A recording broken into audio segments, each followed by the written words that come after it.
A gente está já há um tempo conversando aqui sobre feminilidade, mulher, feminino e feminismo, maternidade, erotismo feminino e muito em torno de uma discussão do livro que eu fiz com Contardo Caligares, Coisa de Menina, uma conversa sobre todos esses temas. Esse é o subtítulo do livro, que foi lançado pela editora Papiros e que agora a gente está lançando um outro volume que eu escrevi também com Contardo, chamado Coisa de Menino. Na verdade é uma interrogação, coisa de menino? O que a gente vai somar nesse debate? Masculinidade, um protesto viril, virilidade, um imaginário de ser homem, de ser alguma coisa que diga de uma identidade fálica, talvez. O que é o falo hoje? Como é que está a identificação com as figuras parentais, figuras paternas, patriarcais? Como que está essa transmissão simbólica? Então, é isso. Primeira parte aqui da conversa é: há mais coisas entre o céu e a terra do que supõe a nossa vã filosofia. Essa é uma frase shakespeariana, mas ela é muito apropriada para a gente discutir sexualidade, gênero e sexo, e mesmo biologia, menino e menina, homem, mulher, macho, fêmea. Sim, a gente sabe, primeira coisa, que a vida, para se reproduzir, ela foi inventando uma especialização. Então já lá desde as plantas, e vários seres vivos, plantas, várias espécies de animais são sexuadas.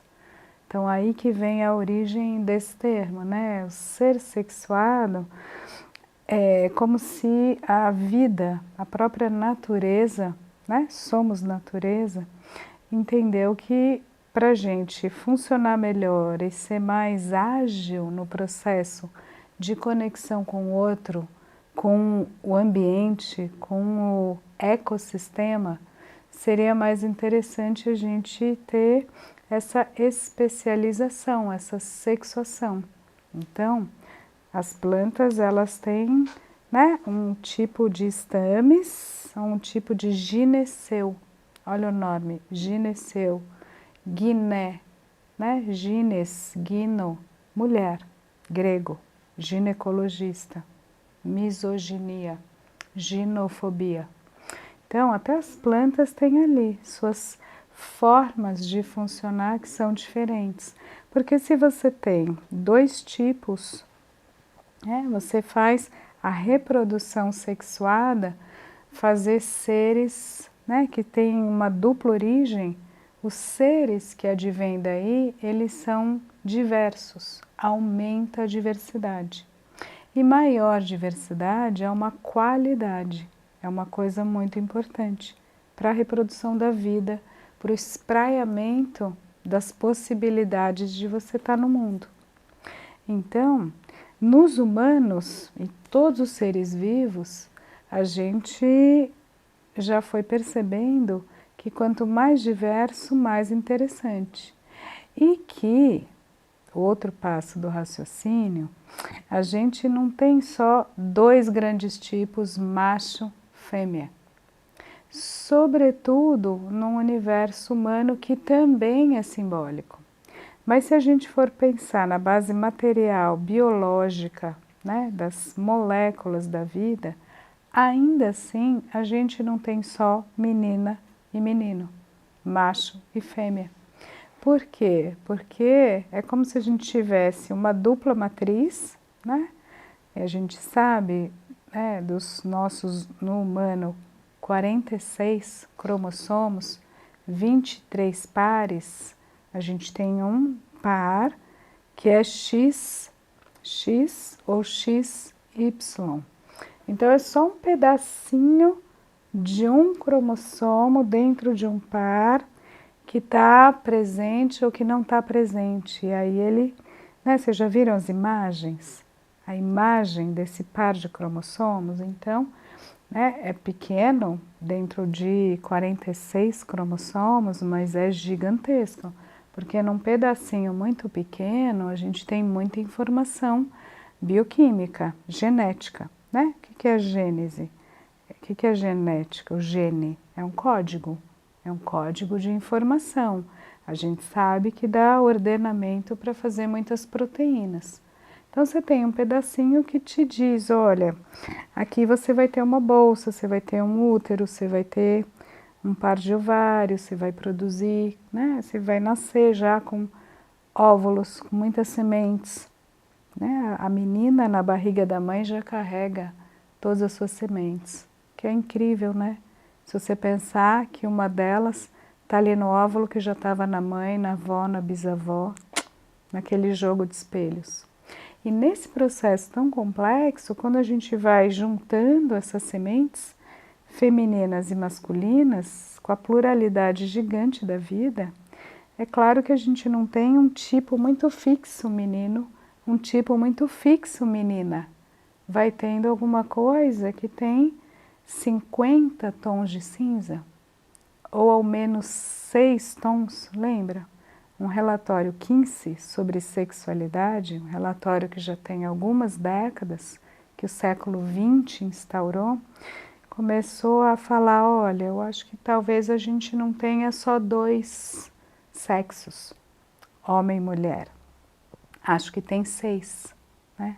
E formas de ter relação com outros, sexualidades, erotismos, 6 maneiras desejantes, não só 2. Eu sou homem, hétero, mulher, hétero, e que isso seria natural. Que a gente começou a escutar, isso já tem milênios na história, né? Mas que a gente começou a escutar com uma lupa científica, fazendo entrevista, questionário, medição hormonal, genética, é que somos mais complexos que isso. Então, a gente pode ser mais homem e desejar mulheres, a gente pode ser um pouco homem e se sentir um pouco mulher e desejar mulheres, se sentir um pouco homem, um pouco mulher ou muito mulher e desejar homens em sendo homem, tendo pênis. E a partir daí, o que a gente entendeu? Que tem essa sobreposição real, simbólico, imaginário. Ou seja, a gente tem o real do corpo, a gente tem uma conexão com tudo que a gente pode se identificar e desejar, e a partir daí um leque muito complexo. Então tem coisas de menina, tem coisas de menino. Se a gente for ser mais preciso, tem muitas coisas de muitos meninos e muitas coisas de muitas meninas. Até a gente tem algo no meio ali, intersexo, androgenia, hermafroditismo. Eu, no momento, não quero nem me identificar com nada disso, menine, não binário. Quando a gente tem todos esses termos, que não são a mesma coisa, mas que de alguma maneira dialogam com isso. Por que eu teria que escolher uma identidade ou ter uma identidade que me colocaria num certo lugar? Então, o que a gente também está podendo escutar hoje? Que o real do corpo, ele recebe camadas imaginárias e camadas simbólicas sobre ele. Ou seja, que a gente tem uma forma de estar como homem no mundo e com identificações com lugares de masculino e que nem isso está estável, ou como feminino também. Por quê?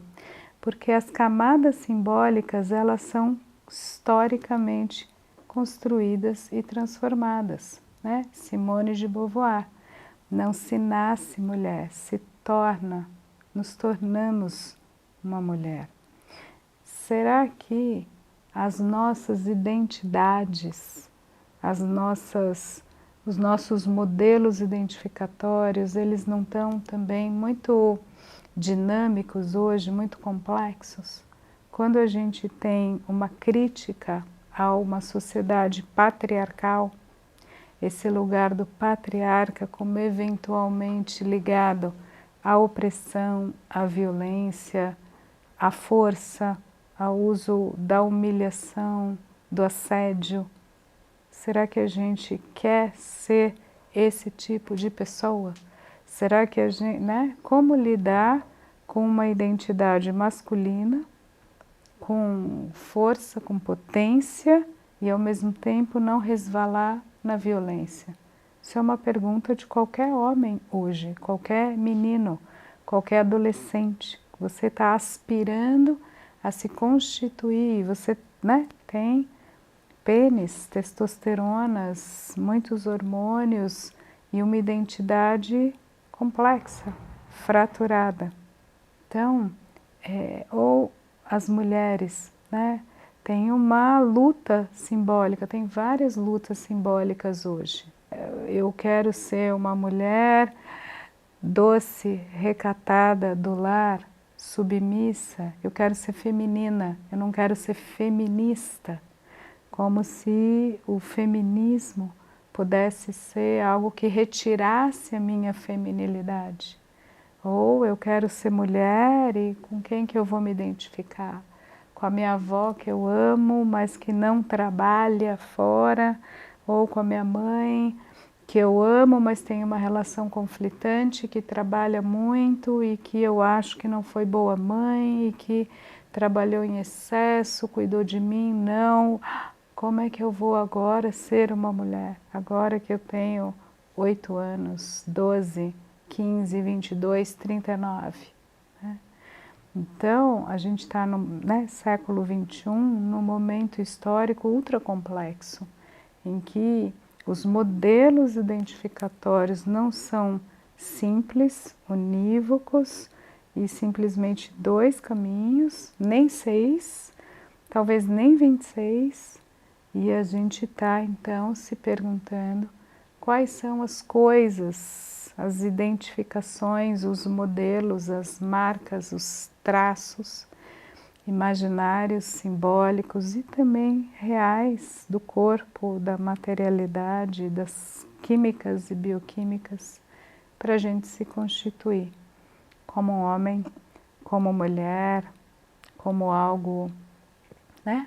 Como menina, como menino, como menine e tudo que está por aí, no grande campo das nossas identidades sexuadas, processo de sexuação e nas nossas posições de desejo em relação a corpos e seres que habitam o nosso universo, que é de linguagem, que é de imagem, que é de símbolo, que é de conexão, eros.